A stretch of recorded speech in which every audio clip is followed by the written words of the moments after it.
something that I was talking to Ian Curlis about that we didn't film the podcast. How different it is to be alive today, and I touched on it with Jana's movie. Jana's movie, we went to high school with Jana, and it's about being in high school in the modern times with cell phones and like Snapchat and pictures and all the stuff that can happen with that. For your children, are you going to try to keep them from like having a cell phone in their hand every day, using those things? I personally am for it. I think that's the way the world's going, and they should be on top of it. But the thing that I talked about with Ian was when my brother and I were little, when the JCPenney catalogs would come in the mail, we'd be excited to like go outside and sneak behind my dad's shed and look at the girls in the lingerie, right? And that was like what was bad for us, was to see women in lingerie in a JCPenney and how catalog. innocent that seems now. Yeah. So if you're a 4 or 5 year old now and you got an iPad and mom and dad are in the kitchen, you know some of the stuff you can Google and see instantly. So as a parent, because I don't have kids yet, so I'm asking you as one of my friends that has them, what are you going to do? Because you can't really police it. Even if you wanted to stop them, Ben, they're going to see it. So there's no way to there's no way to prevent them from engaging with different forms of technology. And like you said, I think there are some super positives. Like our 5-year-old and 3-year-old now can navigate their way around an iPhone. They can figure out how to find stations on the TV. They're doing these games on computers that we had when we were young, but they were a much more simple version of even games today. But they learn a lot of literacy and numbers and facts about the world, and that's all really positive. What I worry about more, and I worry about this with myself too, and people older than us, is just this seismic shift that's happened with how our brains work being on these devices all the time. Because you don't need to think the same way. Not only do you not need to think critically about things because you can just Google things. People are also thinking all the time about how is this going to be perceived on Facebook, Instagram, Twitter, Snapchat, whatever else. And people are living experiences almost like vicariously through their social media presence to just see how is this going to play on social media. People are not just thinking for themselves without needing to then immediately express that thought on social media. And that's in the history of humanity, that's a seismic shift that we're going through just in the last 20 years since all this stuff started to become more prevalent. And that worries me a lot because I feel like my brain sometimes is falling apart because of just the different, I'm not working my mind in the same way that I used to. And I don't like it. And it is a million conveniences and so many special things. And we can have this conversation and many people can listen to it because of all this technology. But at what cost to our human development through all these changes? I don't know who said this quote, but it's the comparison is a thief of joy quote.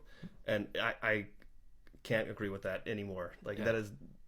Anytime I'm sad lately, it's because I'm looking at somebody's Instagram going, oh man, like they're in Mexico doing this cool thing and that's so amazing, which can be good if it motivates you, right? And gets you to do better things with your life. But most of the time it doesn't. Most of the time people just look at that stuff and they're like look what Ben's doing.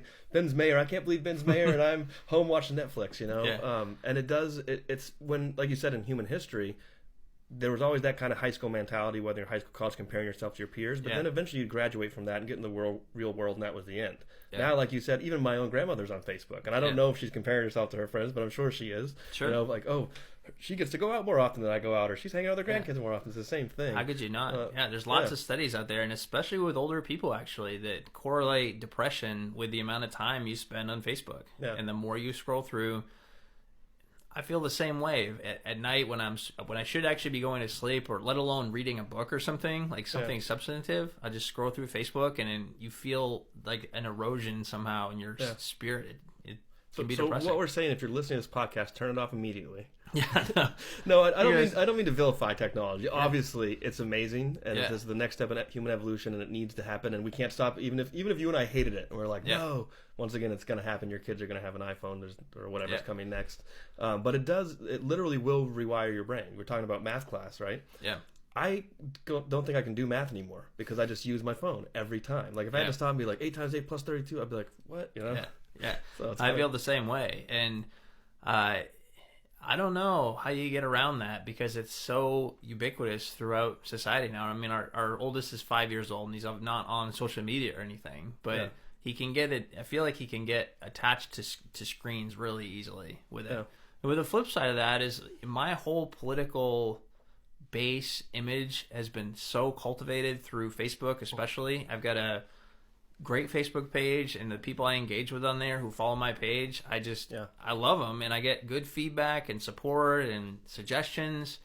But I've been able to grow my image and my name recognition through, I think, effective social media. Yeah. And I've also been able to use it, probably more importantly, to keep people informed about what's going on and to give updates that people need to know. So, I mean, I am super pro social media. I don't want that to be confusing, but I do wonder what is happening to our brains. Well, also, even if it is just an addiction, right? It's probably one of the best addictions you can have. Like, at least you and I aren't shooting heroin in the back alley. You know, like if you and I are in bed, scrolling through our Instagram at 2 in the morning, so be it. But they say there's that little dopamine rush that is similar from getting likes and comments and shares. Know, sometimes if you're scrolling, this is going to make me sound awful, but if you scroll for long enough, you run out, right? Facebook's like, refresh your feed, and I will sometimes just keep refreshing it and seeing the same memes over and over again. I'm like, okay, Chaz, you've been seeing this for 10 minutes. You know there's nothing new. It's 4 in the morning. None of your friends have posted anything. Go to bed. Facebook should put a go to bed notice at the bottom of the feed. They did release something, and I haven't looked at it yet, but I think it's an app that gets added to your phone that'll tell you how much screen time you've used. I don't know if that was Apple or Facebook. I have that on my iPhone now. It came with the latest update, and I hate it because every single Sunday morning I hit an update, and it's like such and such amount of time down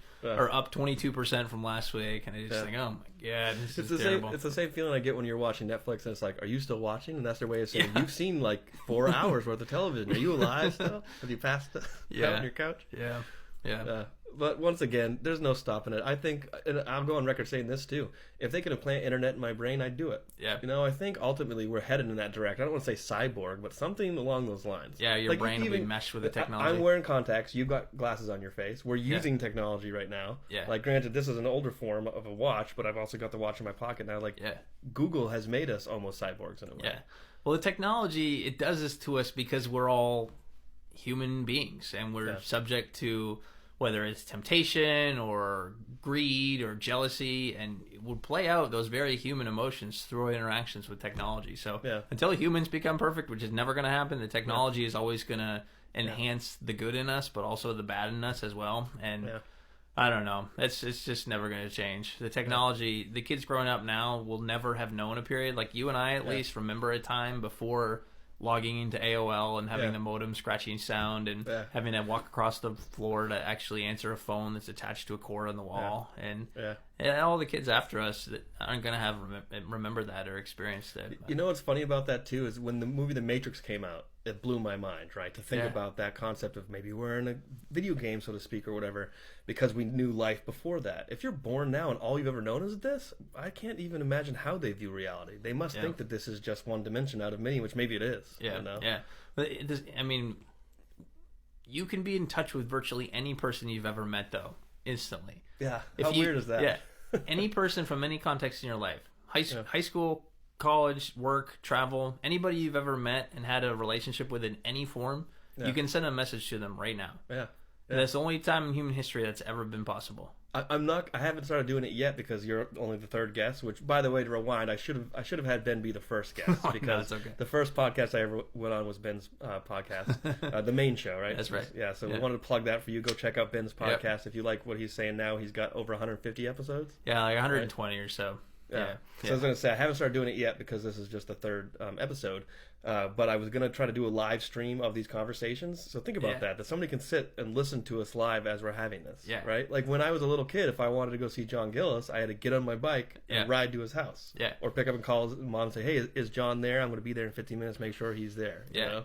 And that is an earthquake for traditional media because one of the big changes since I started on City Council, when I started in 2011, almost every meeting we had, at least one or two of the local TV stations was there. The BDN was there. We had this other little hometown paper that was also there. Yeah. Now we have a lot of meetings that no media even covers because the metrics and the dollars of media have changed so much. Yeah. But at the same time, I can use Facebook to basically create my own media channel with it.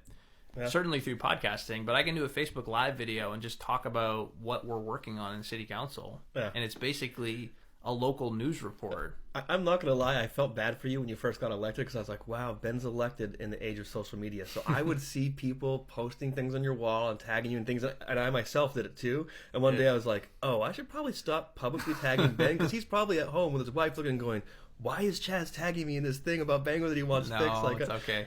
That must happen to you, right? With people just barraging you with like, you're on city council, fix this for me. Yeah. It happens a lot, and I don't really mind because I think I have enough boundaries that if I am truly home and don't want to be interrupted, I'm still generally pretty good at not engaging with it. I mean, there's definitely times when the kids are in the bath and I'm giving them a few minutes, I'll like look at my phone and just see what's going on, and I hate that because I want to be fully engaged with them at all times when I'm home. But people reach out about stuff all the time, and I generally like it because people, for the most part, 9 out of 10 times, people are pretty respectful. Especially with local stuff. I feel like having done it for a while now, a lot of people know me and they know that I'm trying my best, as we all are in the city council, and there's no reason to really be antagonistic towards me because I'm gonna try my best. I'm gonna try to engage with you positively. But you definitely must get some trolls that are just like, screw you, Ben. Like, have you had to block people on Facebook? I don't think I've muted some people. I don't block people from reaching out to me, but there's a handful of people that I just have on mute so I don't see their updates because it makes me anxious or angry, or it's just, I don't know, not sparking joy, as they say. The doing what you do is a bureaucracy, and people forget that. Like, you can't just, for instance, the shopping cart thing I was joking about earlier, that took almost a year for something to happen. And people instantly think, well, I've got this problem, I'm going to go email Ben, it should be taken care of next week. And they don't realize there's hoops to jump through and people to talk to and things to do. So I'm impressed you can do that. That's probably one of the number one reasons I don't run for public office, is like, I don't want to be answered. I don't want to be at the bar and have Bob and Sue come over and say, Chaz, you need to fix the pothole in front of my house. Like, but when you do get it fixed, and a pothole is a good example because Public Works in Bangor does fill those pretty fast once the request is made. I know people right now are pissed about the potholes all over the city, and I get it's been a bad winter and early spring for potholes so far. You just watched a segment of the show Chasms of the Mind. To see the full episode, click the link below.